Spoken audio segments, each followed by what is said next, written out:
Hey guys, this is Utkarsh Agrawal. I am pursuing my BTech from LNMIT.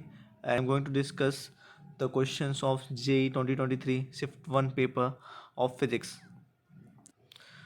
तो अब start करते हैं। तो हमारा पहला क्वेश्चन है, the kinetic energy of a particle is 1000 joule with the mass 2 kg। Find the momentum for the particle. तो ये बहुत इजी क्वेश्चन है, सिंपल फॉर्मूला बेस्ड है। आप इसमें देखिए कि काइनेटिक एनर्जी हमें दिया हुआ है और मास भी दे दिया है, जिसमें मास बता रहा है 2 kg। तो सिंपल हम मोमेंटम का फॉर्मूला लगा सकते हैं, P is equal to √2m into kinetic energy. तो जब हम फॉर्मूला लगाएंगे तो हमारा मोमेंटम यहाँ से मोमेंटम निकल जाएगा। तो momentum is equal to 2 times into mass, जो कि मास की वैल्यू 2 है, इंटू काइनेटिक एनर्जी जो कि 1000 जूल दिया हुआ है। तो यहाँ से हमारा आंसर आता है 200 किलो जूल मीटर पर सेकेंड। तो ये क्वेश्चन हो गया। तो अब हम दूसरे क्वेश्चन पे बढ़ते हैं।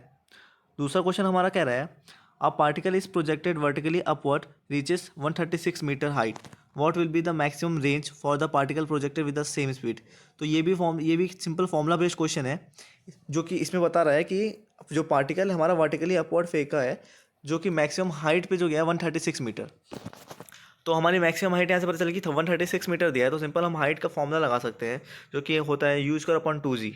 तो जब हम हाइट का फॉर्मूला लगाएंगे, तो हमारी हाइट का फॉर्मूला लगाएंगे तो यहाँ से फिर हमें इक्वेट कर देंगे 136 मीटर। यहाँ से हम यू की वैल्यू निकाल सकते हैं, या फिर हम सिंपल यहाँ पे रेंज का फॉर्मूला भी लगा सकते हैं। रेंज का फॉर्मूला होता है u²/g, और फिर यहाँ से हम दोनों फॉर्मूले को इक्वेट कर देंगे तो हमें मिल जाएगा range equal to 2 times into height. और यहाँ से हम मैक्सिमम रेंज निकाल सकते हैं 2 इंटू हाइट की वैल्यू जो कि दी है 136 मीटर, यानी कि आंसर आ जाएगा 272 मीटर। तो नेक्स्ट क्वेश्चन जो है हमारा, इसमें बोल रहा है given system is performing SHM with the time period T is equal to π/√x, find x, all surface are smooth. तो फ्रिक्शन लेस सरफेस है, सारी सरफेस स्मूथ है, x की वैल्यू निकालनी है इसमें हमें। तो सिंपल होता हमारा फॉर्मूला होता है टाइम पीरियड निकालने का 2π√m/k। तो m की वैल्यू हमें दी हुई है 2 kgs, और k की वैल्यू हमें निकालनी पड़ेगी, क्योंकि k इक्विवेलेंट होगा। k1 की वैल्यू 20 न्यूटन पर मीटर है और k2 की वैल्यू 20/20 न्यूटन पर मीटर है। तो जो हमारे k इक्विवेलेंट की वैल्यू आएगी वो होगी k1 प्लस k2। तो यहाँ पे हमारा आंसर जो होगा t इज इक्वल टू 2π√2/40, ये आंसर आएगा। यहाँ से हम x की वैल्यू निकाल सकते हैं कंपेयर करके। तो यहाँ से x की वैल्यू जो आ जाएगी वो 5 आ जाएगी। तो अब हम चलते हैं अपने नेक्स्ट क्वेश्चन पे। तो हमारा नेक्स्ट क्वेश्चन क्या रहा है, find tension in string if all surfaces are smooth and string is massless. तो यहाँ पे इमेज जो ड्रॉ किया है, यहाँ पे सबसे पहले हम FBD बनाएंगे 4 kg वाले ब्लॉक पे, और फिर उसके बाद बनाएंगे 1 kg ब्लॉक पे। तो जब हम 4 kg पे बनाएंगे तो यहाँ पे mg sin थीटा यानी कि 4g sin30 जो है डाउनवर्ड लग रहा है, क्योंकि 4 kg का वेट ज़्यादा है, तो ये नीचे डाउनवर्ड एक्सलेशन से मूव करेगा और टेंशन ऊपर लग जाएगा। और फिर 1 kg पे लगाएंगे तो 1g sin60, और फिर ऊपर टेंशन के, और उसका एक्सलेशन जो है 4 kg के डायरेक्शन में रहेगा। अब सिंपल यहाँ पे हम यहाँ से इक्वेट कर देंगे तो हमारा इक्वेशन आ जाएगा एक्सलेशन का 4g sin30 minus 1g sin60/5, और यहाँ से हमारा एक्सलेशन जो निकलेगा वो आ जाएगा 4 माइनस √3 मीटर पर सेकेंड स्क्वायर। और जब हमारा एक्सलेशन आ गया, हमें निकालना है टेंशन। तो टेंशन निकालने के लिए सिंपल हम एक्सलेशन की वैल्यू पुट कर देंगे टेंशन के अंदर। तो यहाँ से हमारा आ जाएगा T is equal to 20 minus 4 into 4 minus √3। तो टेंशन की वैल्यू जो हमारी आएगी 4 √3 + 1 न्यूटन। हम चलते हैं नेक्स्ट क्वेश्चन पे। तो हाँ, नेक्स्ट क्वेश्चन जो कह रहा है, radius of gyration of solid sphere about axis PQ is √x r/5, where r is the radius of sphere, find the value of x। तो हमें x की वैल्यू निकालनी है। तो सिंपल हमें सबसे पहले रेडियस ऑफ गायरेशन निकालना पड़ेगा PQ के एक्सिस पे। तो इसका फॉर्मूला होता है मोमेंट ऑफ इनर्शिया निकाल देना है PQ के अलॉन्ग, और वो इक्वल हो जाएगा हमारे mk², जो कि यहाँ पे k जो है हमारा रेडियस ऑफ गायरेशन है। फिर वहाँ से हम कंपेयर कर लेंगे इसको, इससे फिर x की वैल्यू निकाल सकते हैं। तो आई की वैल्यू निकालने के लिए हमें सिंपल पैरेलल एक्सिस थ्योरम लगाना पड़ेगा, क्योंकि यहाँ पे जो मोमेंट ऑफ इनर्शिया है स्फीयर का वो 2/5 mr² होता है। तो फिर सिंपल हम पैरेलल एक्सिस थ्योरम लगाएंगे तो I PQ equal to I centre of mass of solid sphere plus जो mr² यानी डिस्टेंस जो है, यहाँ पे देखो जो डिस्टेंस जो है 10 सेंटीमीटर दिया है, यानी 2 इंटू आर, तो mr² हो जाएगा। यहाँ पे हमारा जो आंसर आ जाएगा वो 22/5 mr² आ जाएगा, यानी कि जो अपना मोमेंट ऑफ इनर्शिया है along in the axis of PQ, जो 22/5 मीटर mr² आ रहा है। और इसे हम फिर इक्वेट कर देंगे एम के स्क्वायर, जो कि के जो है अपना रेडियस ऑफ गायरेशन है। तो यहाँ से के की जो वैल्यू के की वैल्यू आएगी वो आएगी √110 r/5। और सिंपल हम यहाँ से कंपेयर कर सकते हैं एक्स की वैल्यू। तो हमारी जो एक्स की वैल्यू आएगी वो आएगी 110। अब हम चलते हैं नेक्स्ट क्वेश्चन पे।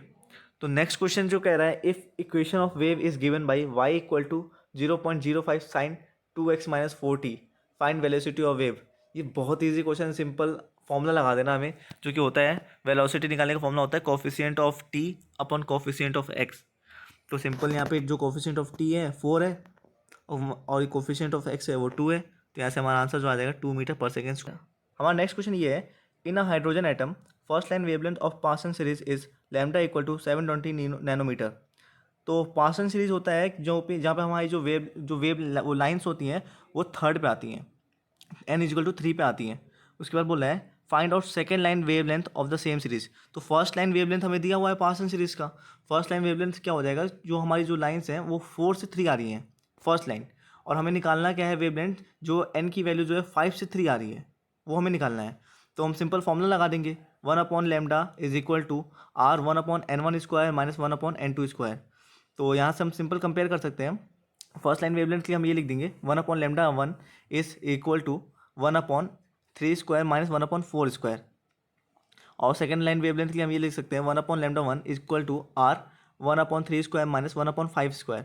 तो सिंपल यहाँ पे हम रेशियो निकाल लेंगे इसका। तो λ2/λ1 = 25/256 आएगा, और हमें λ1 की वैल्यू जो दी हुई है 720 दी हुई है। तो λ2 = 720 × 25/256 जब करेंगे कैलकुलेट करने के बाद हमारी जो आंसर आएगी वो 70.31 नैनोमीटर आएगी। तो अब हम चलते हैं अपने नेक्स्ट क्वेश्चन पे। तो इस क्वेश्चन में ये बोला है, figure shows current carrying coil of radius r, find b of centre upon b of exit at r = r। तो हमें सबसे पहले ये सर्कल दिया हुआ है, तो हमें पता है कि सर्कल पे जो मैग्नेटिक फील्ड होता है सेंटर पे वो होता है μ0/2r × I। ये होता है magnetic field at the centre. और मैग्नेटिक फील्ड जो एक्सिस पे होता है वो होता है μ0IR² 2 × r² + x² का होल पावर 3/2। ये होता है, यहाँ पे x की जो वैल्यू दी हुई है वो r दी हुई है सिंपल। तो यहाँ पे हम सिंपल पुट कर देंगे, तो हमारे जो मैग्नेटिक फील्ड आएगी एक्सिस पे वो आ जाएगी μ0/2 × r² + r² का पावर 3/2। तो ये सॉल्व करने पे आता है μ0I/4√2r। तो सिंपल यहाँ से अब हम रेशियो निकाल देंगे, तो रेशियो हमारा आ जाएगा 2 × 2√2, और ये हमारा आंसर है। तो हम अब चलते हैं नेक्स्ट क्वेश्चन पे। तो हमारा नेक्स्ट क्वेश्चन ये कह रहा है, if a magnetic force on 10 centimetre portion of one wire is F1, now distance is halved and current gets doubled, then force on the same portion is XF1, तो find x। तो simple हमें यहाँ पे force निकालना है, जबकि जब distance जो है हम लोग का हाफ हो जाएगा और करंट जो है डबल हो जाएगा। तो यहाँ से फोर्स निकाल देंगे, फिर कंपेयर कर लेंगे, और तो यहाँ से x की वैल्यू हमारी आ जाएगी। तो हम यहाँ से फॉर्मूला लगाएंगे, जो कि होता है μ0I1 × I2/2πr होता है। जब आप दो वायर्स देते हैं, जो दो पैरेलल इनफाइनाइट वायर्स होते हैं, उनके बीच में करंट निकालने का फॉर्मूला होता है यही। तो यहाँ से हम सिंपल देख सकते हैं, जो वैल्यूज कांस्टेंट है उसे हटा देते हैं, और प्रोपोर्शनलिटी का साइन लगा के हम यहाँ से देख सकते हैं कि जो F1 जो है वो डायरेक्टली प्रोपोर्शनल है I²/r, क्योंकि करंट तो सेम है दोनों में, इसलिए करंट जो है I²/r हो जाएगा, I1 × I2। यहाँ से अब हम पुट कर सकते हैं कि हम F2 की वैल्यू हम लगा सकते हैं ऐसे कि जो करंट है वो हमारा हो रहा है क्या, वो करंट जो हो रहा है हमारा डबल हो रहा है और डिस्टेंस हाफ हो रहा है। तो यहाँ पे जब हम करंट को डबल करेंगे तो 2² तो 4 हो जाएगा, और डिस्टेंस हाफ हो जाएगा, यानी कि r/2 हो जाएगा। तो r/2, और फिर से हम जब सॉल्व करेंगे तो ये हमारा आ जाएगा 1/8। तो यहाँ से हम कह सकते हैं कि जो F2 की वैल्यू है वो 8 टाइम्स F1 है, और कंपेयर करने के बाद हम निकाल लेंगे अपने x की वैल्यू, जो आएगी 8 आएगी। तो ये हमारा आंसर है। तो हम चलते हैं अपने नेक्स्ट क्वेश्चन पे। तो नेक्स्ट क्वेश्चन हमारा ये कह रहा है, a circular loop of radius 10/√π centimetre is placed in a uniform time varying magnetic field with field being perpendicular to the plane of the loop. If the field decreases from 0.5 Tesla to 0 in 0.5 seconds, then induced EMF in the loop at 0.25 second is। तो ये simple question है, हमें EMF निकालना है, फिर वहाँ से हमारा आंसर निकल जाएगा। सिंपल EMF निकालना है 0.25 सेकेंड्स पे। तो हमें पता है फ्लक्स क्या होता है, फ्लक्स होता है magnetic field dot area. B dot A जो है हमारा फ्लक्स होता है। अब इसे हम डिफ्रेंशिएट कर देंगे तो हमारा जो हमारा जो फॉर्मूला बन जाएगा वो हो जाएगा E M F equal to area dot d B by d t. तो d B by d t जो हमारा दिया हुआ है, चेंजिंग मैग्नेटिक फील्ड दिया है 0.5 और चेंज इन टाइम जो दिया है वो 0.5 सेकेंड दिया है। तो अब 0.5 अपॉन 0.5 लिख देंगे इनटू एरिया। तो एरिया की वैल्यू हमें निकालनी पड़ेगी, वो क्योंकि सर्कुलर लूप है तो एरिया जो हो जाएगा पाई आर स्क्वायर हो जाएगा, और रेडियस हमें दिया हुआ है 10/√5 सेंटीमीटर।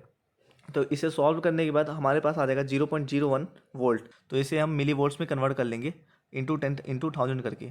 तो जब इसे 1000 से मल्टीप्लाई करेंगे तो हमारी जो आ जाएगा 10 मिली वोल्ट्स आ जाएगी।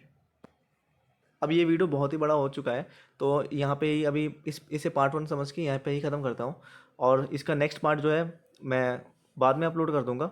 इसमें 10 क्वेश्चंस हमने सॉल्व की हुई है जो कि 24 जनवरी शिफ्ट 1 में आई हुई है। इसके बाद मैं केमिस्ट्री के भी क्वेश्चन जो आज 24 जनवरी शिफ्ट 1 में आई है उसे भी बताऊंगा कैसे, उसके भी आंसर्स मैं दूंगा जो कि सेम क्वेश्चंस आए हुए हैं।